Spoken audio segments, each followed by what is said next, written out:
So I'll just sort of go through, we have 4 main goals, and I'll go through those because it helps, it's sort of a framework to explain our programming and what different services we offer and what we're trying to do.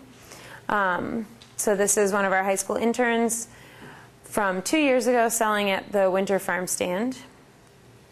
So just stepping back a little bit, we partnered with the Johns Hopkins Center for Livable Future to do a community food assessment right at the beginning of the project.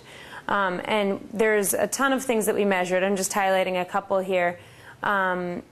So very important point was that a lot of folks, 95% of residents said that they would buy food from Clifton Park if it were for sale in their area. So we wanted to affirm that there was an interest from the neighbors right around the farm, and it wasn't just that the Food Policy Task Force wanted it and the Urban Agriculture Task Force wanted it.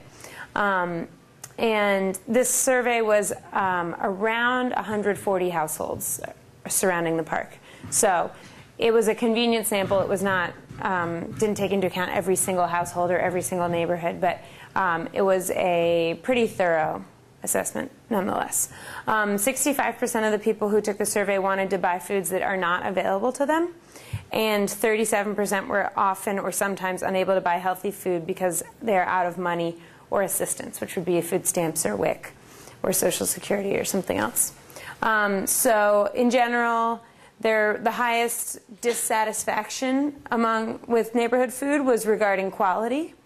And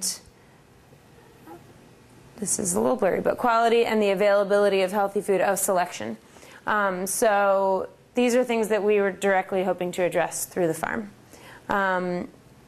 And the different ways that people would be interested in buying food. So just taking all these things into account as we developed our model and set up programming.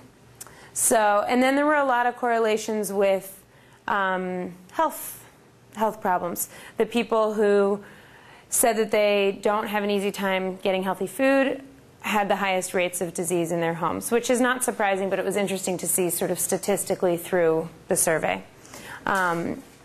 And that about a quarter of the people we surveyed are on food stamps, and I'll talk more about that in a little while, as well as some of the other food assistance programs.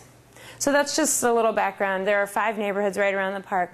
One is middle class, and the other 4 are lower class or lower middle class.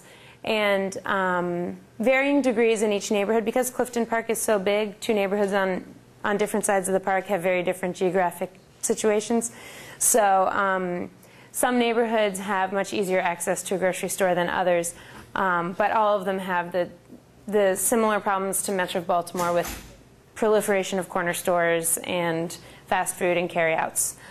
So trying to access that address that through the farm. So this is our site. I mentioned we have a football field, and I have some more laminated photographs that folks can check out afterwards too, that are a little more recent. So the hoop houses, we've got some sheds and walk-in fridge. The sheds are in place, the fridge will be. We've got 4 more hoop houses over here now, so there's 7 on site.